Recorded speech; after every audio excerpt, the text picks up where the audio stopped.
नमस्कार, हिमाचल आज तक के चैनल पे आप सभी का स्वागत है। मैं हूं शहनाज भाटिया। दिन भर की खबरों को लेकर मतदाताओं के उत्साह और कर्मचारियों की मेहनत से सफल हुआ पंचायत चुनाव। तन्वी कंवर। अर्की के पलोग में दर्दनाक हादसा, ट्रैक्टर पलटने से चालक की मौत। कुनिहार में 9 से 11 जून तक होगी राष्ट्रीय पेशा पल्लो चैंपियनशिप।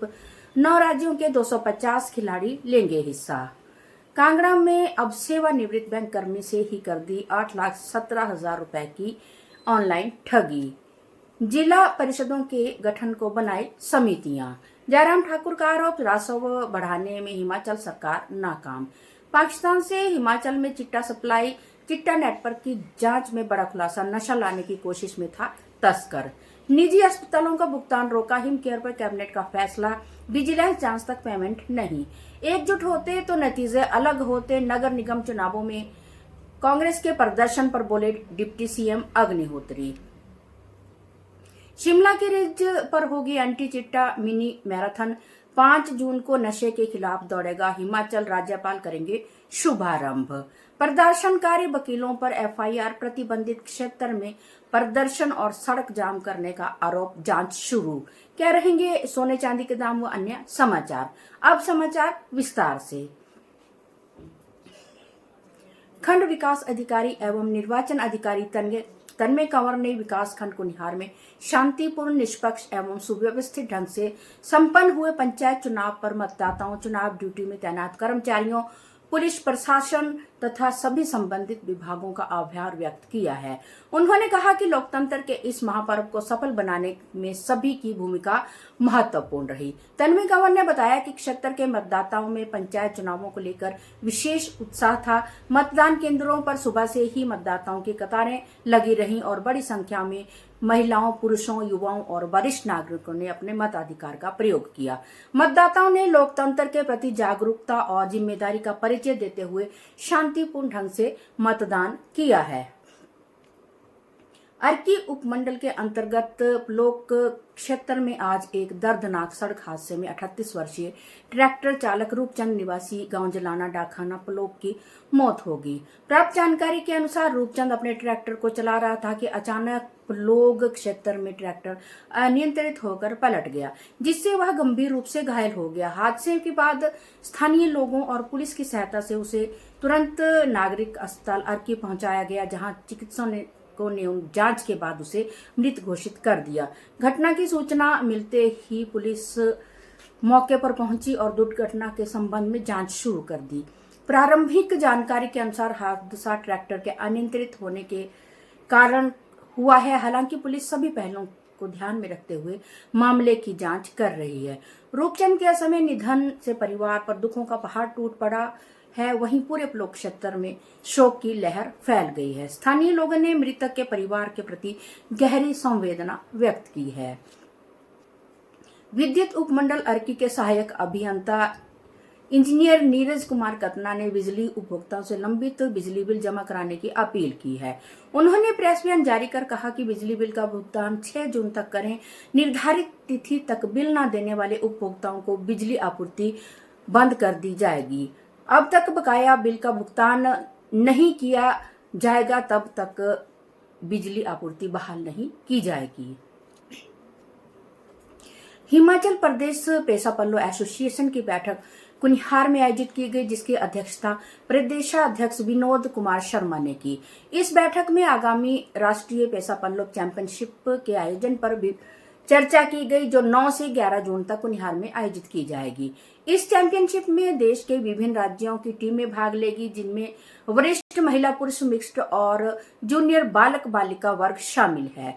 इस चैंपियनशिप में महाराष्ट्र, तेलंगाना, राजस्थान, उत्तर प्रदेश, हरियाणा, दिल्ली एनसीआर, छत्तीसगढ़, हिमाचल प्रदेश और पंजाब सहित 9 राज्यों के लगभग 200 से 250 खिलाड़ी और अधिकारी भाग लेंगे। बैठक में हुकुमचंद ठाकुर को आयोजन समिति सचिव और दुर्गानंद शर्मा को वित्त समिति के अध्यक्ष और कोषाध्यक्ष के रूप में नियुक्त किया गया। कमलेश शर्मा को महिला विंग के अध्यक्ष और चेतन पगवाड़ को तकनीकी समिति के अध्यक्ष के रूप में मनोनीत किया गया। तारा प्रकाश ठाकुर, रमेश राजपूत, वर्षा साहनी और हुकमचंद ठाकुर को समिति के सदस्य के रूप में नामित किया गया। इस अवसर पर राज्य पर्यवेक्षक डीके शर्मा ने आवश्यक सुझाव दिए। पेसापेल्लो को 1952 में अंतर्राष्ट्रीय ओलंपिक समिति और 1997 में वर्ल्ड गेम में प्रदर्शित किया गया था और यह school game federation of India से मान्यता प्राप्त है। सेवानिवृत्त बैंक कर्मचारी के साथ साइबर ठगी का मामला सामने आया है, जिसमें ठगों ने 8,17,672 रुपए की धोखाधड़ी की है। सुरेंद्र मोहन शर्मा नामक पीड़ित ने पुलिस में शिकायत दर्ज करवाई है, जिसमें उन्होंने बताया कि उन्हें एक अज्ञात व्यक्ति का फोन आया, जिसने खुद को दिल्ली बिजली कार्यालय का कर्मचारी बताया था। पुलिस ने मामला दर्ज कर आगामी जांच शुरू कर दी है। कांग्रेस पार्टी ने हिमाचल प्रदेश के जिला चंबा, कांगड़ा, लाहौल स्पीति और शिमला में जिला परिषदों के गठन के लिए समितियों का गठन किया है। इन समितियों का उद्देश्य जिला परिषदों के अध्यक्ष और उपाध्यक्षों की नियुक्ति के लिए विजयी उम्मीदवारों के बीच सहमति बनाना है। प्रदेश कांग्रेस अध्यक्ष विनय कुमार ने समितियों के गठन की पुष्टि की है। प्रदेश संगठन महासचिव विनोद जिंटा ने बताया कि चंबा जिला परिषद के लिए विधायक केवल सिंह पठानिया और विधायक नीरज नैयर को क्रमशः पर्यवेक्षक और सह पर्यवेक्षक बनाया गया है। इसके अलावा कांग्रेस जिला अध्यक्ष सुरजीत भरमौरी, दिलदार अली भट्ट और विजय कंवर भी समिति के सदस्य होंगे। कांगड़ा जिला परिषद के लिए तकनीकी शिक्षा मंत्री राजेश धर्माणी और सांसद अनुराग शर्मा को पर्यवेक्षक और सह पर्यवेक्षक नामित किया गया है। पूर्व मुख्यमंत्री जयराम ठाकुर ने प्रदेश सरकार पर निशाना साधते हुए कहा कि सरकार अपने दावों के बावजूद आबकारी राजस्व में वृद्धि नहीं कर पाई है। उन्होंने कहा कि कुल्लू, लाहौल और पांगी में शराब का ठेका एक ही यूनिट के रूप में नीलाम किया गया था, जिसे एपिडको ने अपने नाम कर लिया, लेकिन यह कंपनी लाइसेंस फीस नहीं दे पाई। शिमला पुलिस ने राजधानी में नशीले पदार्थों की बरामदगी के मामले में एक बड़ी सफलता हासिल की है। पुलिस ने समर सिंह उर्फ टाइगर को गिरफ्तार किया है, जो एक प्रमुख सप्लायर है। समर के खिलाफ पहले से ही कई गंभीर मामले दर्ज है। पुलिस के अनुसार समर के कब्जे से लगभग 131 ग्राम हेरोइन, 27 ग्राम आइस और 60,400 रुपए नकद बरामद किए गए हैं। इस कार्रवाई के बाद पूरे मामले में कुल 196 ग्राम हेरोइन, 47 ग्राम आइस और 60,400 रुपए की नकदी बरामद हो चुकी है। एसएसपी शिमला गौरव सिंह ने कहा कि ढली मामले की जांच के दौरान बैकवर्ड लिंकेज पर काम करते हुए पुलिस टीम ने एक महत्वपूर्ण सफलता हासिल की है। हिमाचल प्रदेश सरकार ने हिमकेयर योजना के तहत निजी अस्पतालों के भुगतान पर रोक लगा दी है। राज्य मंत्रिमंडल ने फैसला किया है कि जब तक विजिलेंस जांच पूरी नहीं हो जाती तब तक कोई भुगतान नहीं किया जाएगा।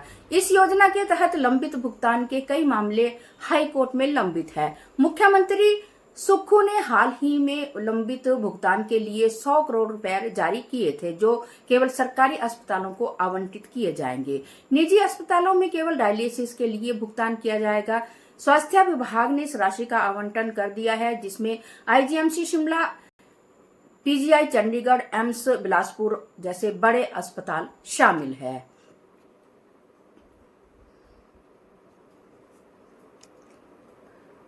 नगर निगम सोलन चुनाव में कांग्रेस की हार के बाद पार्टी के भीतर मंथन का दौर शुरू हो गया है।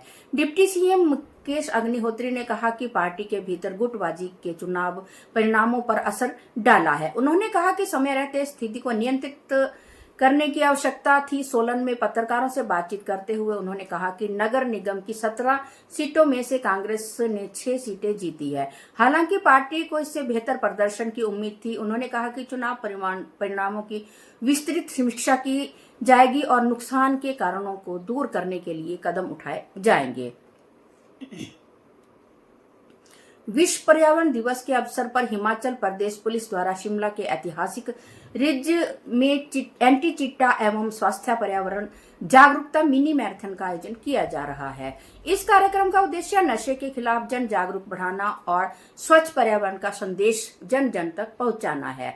यह आयोजन पर्यावरण विज्ञान, प्रौद्योगिकी एवं जलवायु परिवर्तन विभाग तथा जनगणना कार्य निदेशालय हिमाचल प्रदेश के सहयोग से किया जा रहा है। राज्यपाल हिमाचल प्रदेश इस मिनी मैराथन को हरी झंडी दिखाकर रवाना करेंगे, जबकि मुख्यमंत्री पुरस्कार वितरण समारोह में मुख्य अतिथि के रूप में शामिल होंगे।